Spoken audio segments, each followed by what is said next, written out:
My name is Ian Strimbeck. I am the owner and founder of Runenation. Tell me a little bit about your background. I spent some time in the military from 2006 to 2010, more specifically in the Marine Corps. Spent some time there within the infantry, and I held every position in a fire team ranging from point man to grenadier to saw gunner. I spent 4 years doing that, spent some time overseas, came back, left the Marine Corps in 2010. From 2010 to 2014, I enrolled in college using the GI Bill, and I ended up getting a bachelor's in communication with a concentration in journalism and a minor in psychology. Runenation came to in existence because I wanted, a company name that wasn't blank blank tactical dynamic strategies, this type of thing that you see prevalent in this industry a lot. I want something that stood out and something that didn't automatically give off, that we are a training company, so that if we are involved in Fortune 500 type corporate companies, they're not going to immediately back away because it's involved with firearms. The reason it's called Runenation is because I myself am always interested in individuals' heritage, wherever you come from, doesn't necessarily matter, but just be proud of where you came from, especially in today's day and age where people are not so keen about being proud of where they came from. But I always found an interest with the ideas or the concepts with the old Norwegian or Scandinavian pantheon gods that they worship. In that culture, thousands of years ago, they had what were called runes, which were an ancient alphabet, obviously before modern English. And the runes were like the Chinese Mandarin, where each letter has a phonetic pronunciation and a meaning behind it. And that's why I currently have runes inscripted on my fingers and knuckles, because I do feel that they're extremely important to me, and it also starts a great conversation as well. And then the word nation comes in because I travel all around the U.S. teaching these skills.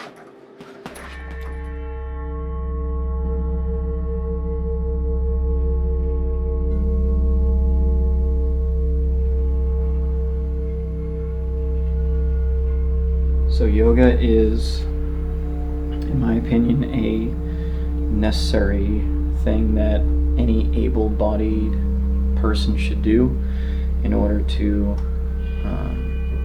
center themselves mindful-wise, as well as it's just a good thing to do for your body.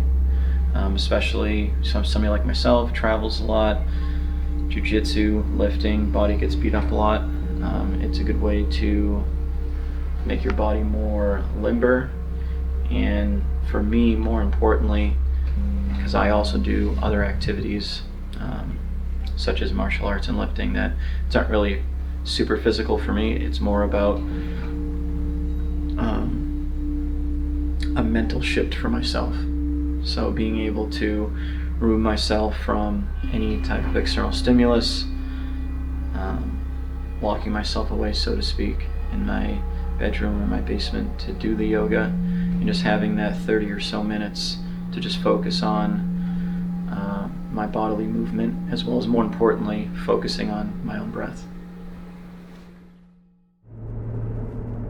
I'd say at the core, the biggest focal point is, some people call it mindset, some people call it will, some people call it grit. That's the pinnacle of everything. Because you can have all the martial arts skill in the world, you can have all the medical gear, you can have all of the kit and night vision and all the gun stuff you can imagine, but if you don't have the ability to endure, if you don't have the ability to persevere in whatever conditions life throw at you, then it's a moot point, and all that you're carrying is expensive paperweights on you.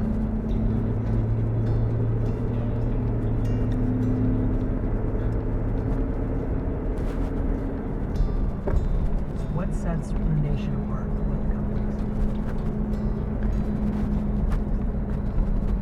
I would say that we don't focus specifically on one element of personal protection. It's not just about the pistol or the rifle or the blade work or the grappling or the verbal acuity, being able to talk to an unknown person on the street, medical knowledge, or even athleticism, or even mindset. It's all those things, and it's constantly developing throughout your lifetime if you're willing to go out there and grow it. Because there may be a situation that you're placed in where the gun isn't the only tool. You may need to de-escalate a potential violent situation, because for me, if I don't have to pull my gun and elicit lethal force on another human being, I'm not going to.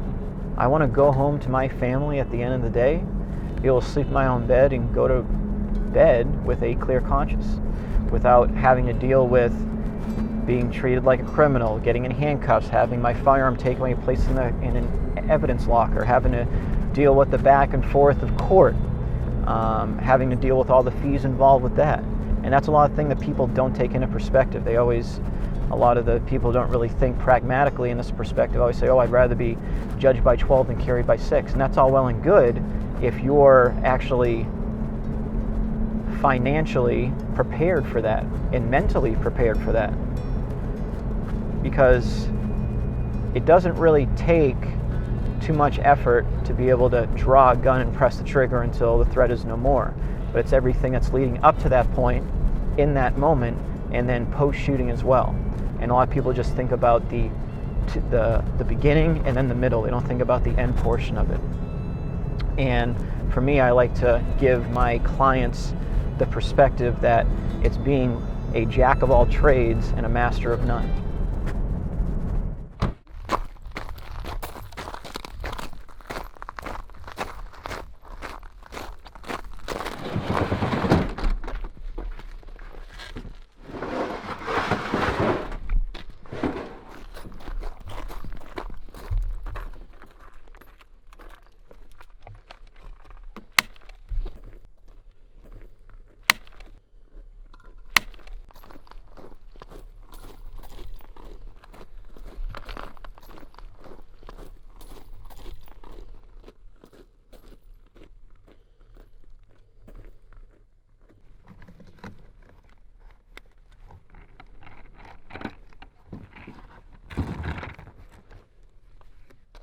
Garment, whether you're wearing a jacket, sweatshirt, hoodie, whatever it may be.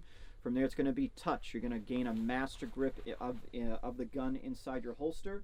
From there, you're going to clear out of the holster, and then from there, you're going to drive. Why do you carry a pistol and a rifle that use the same magazine? The easy answer is having a backup magazine for that primary at all times.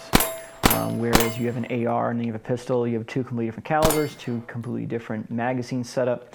If you have a primary that accepts the same magazines as your secondary, they can interchange. So you can take your secondary and feed your primary, or you can take your primary and then feed your secondary if necessary. So just having the ability to have backup whenever is kind of the biggest benefit out of that.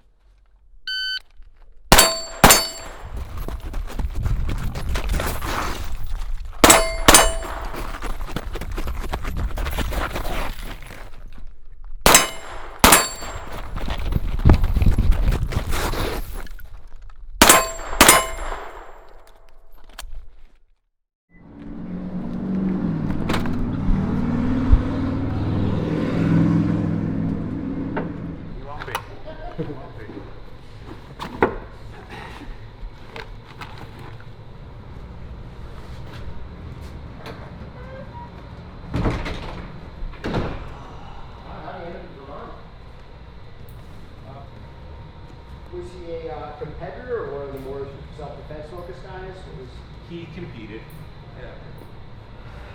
Doing jiu-jitsu, I have a clearer thought, or I'm able to think more clearly, I guess, even after an hour session, especially after I get back from a trip, traveling, teaching classes. I'm all pent up from the airport, from stressing about getting home on time, and then coming here. It, ironically enough, calms me down, which from the outside perspective seems it would be more stressful, but once you learn to control your emotions, which this helps out significantly, everything else becomes easier. Family life, shooting, writing, business, everything you have a clear focus with, because you're able to successfully, or sometimes, most of the time, unsuccessfully pressure test your techniques and be able to really express yourself through human chess. Stress. Everybody has stress in life. Everybody. Whether you're a business owner, whether you work in a corporation, whether you're family, anything. Everybody has stress, but it's your ability to control it, just like controlling your emotions. You can't get rid of fear. You can't get rid of your emotions unless you're a sociopath. And you more or less can't get rid of stress, but being able to acknowledge them and understand them and express them through physical activity like we are doing here, it lessens the amount of stress, it lessens the amount of your fear, and it lets you have a better understanding of yourself and your own emotions. You brought up breathing. How is breathing important in this? In here, it's everything. Like you can watch all the YouTube videos, you can buy all the jiu-jitsu DVDs, you can come to class every single day, but if you don't have a thorough understanding of how to control your breath, all of this is a moot point, and you're going to gas out within the first 60 seconds of a 8-minute roll. So being able to control your breath, and the only way to do that is by doing this more than you think you need to, because you can, like I said, watch videos or buy a jiu-jitsu dummy, but having somebody that is purposely trying to prevent you from doing the moves, and you're gonna get gassed out if you don't calm your own breath down, you're going to have a smaller bandwidth of information processing. You're not going to see openings for the potential next technique. No worries, man. No, it's good. You're doing a lot of things. Here, start. So I know that there's a community in jiu-jitsu and there's different styles go on. What kind of bonds or connections do you create while doing jiu-jitsu?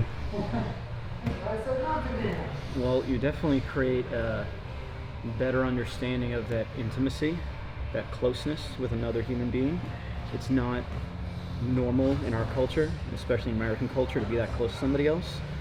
But being able to be that close to somebody, be that intimate, trusting your partner that he's not going to injure you, and they trust you that you're not going to seriously injure them, is the most important thing. Like, as you've seen through some of this, like, we're really going at it, but we always smile and tap hands, and we're always a good sport about it, because the only way through growing and becoming better is by failing, is by getting tapped out. And as we say in here, tap or snap, right? If you allow your ego to get in the way, you're gonna pass out because you didn't tap early enough, or you're gonna get a serious injury. Someone's gonna break your arm or shatter your ankle because your ego got in the way of you tapping.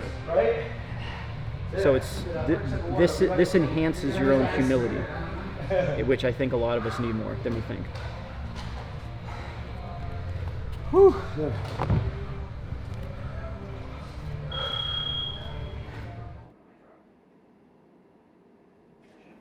All right, Zach, so first up here we have dominant hand only presentation from the holster.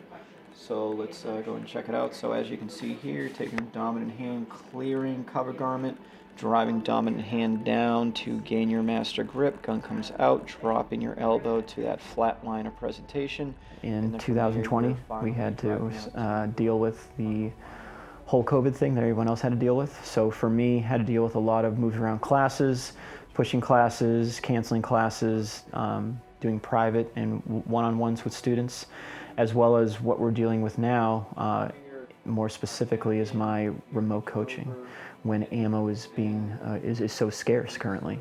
And because of that, people want to know how to properly dry fire, or how to properly go about implementing dry fire as part of their daily habit, when ammo is so ridiculously expensive to get. So now I give them a program or a protocol to follow and they video themselves and they send it back to me for critiquing, and I send them back the critique video, and then they can disseminate it from there. So it kind of gives people, like I said, an idea of what to work on, but also kind of keeping them on a straight and narrow of their training. What is the best way to have someone reach you? Currently, you can go to runenationllc.com. Outside of that, I still have a Facebook and an Instagram as well. Unfortunately, I don't know how long that's going to stay with the current trend of the world, so I've actually gone into making a mind fuel type blog on my website where people can kind of create discourse, create conversation, and you can, make comments, we can talk to one another, and we can really have a good quality, conversation, which I think is lacking mostly in social media, where it's all about likes and shares and stuff that really doesn't matter. For me, it's about creating that discourse or even that dissent sometimes from, having a different train of thought, to not squander yourself in an echo chamber of your own creation. I measure out what it comes out as per whatever. Any final thoughts or words, wisdom you want to share? Just understand that you as a human are limitless in your potential, and it comes down to your willingness to become better, even if it's 0.5% better than yesterday. It's just making that incremental movements forward is what's most important. Even if it's 1/2 inch, it's 1/2 inch more than you were there yesterday. And it's not going to be easy. It's going to be hard. You're going to want to quit. You're going to, curse the gods themselves and question why you're here. But the reality is that you are the creator of your destiny. No matter what somebody else tells you, no matter somebody else's opinion, no matter the colliding thoughts in your head, just keep pushing forward every single day, and you're going to get there.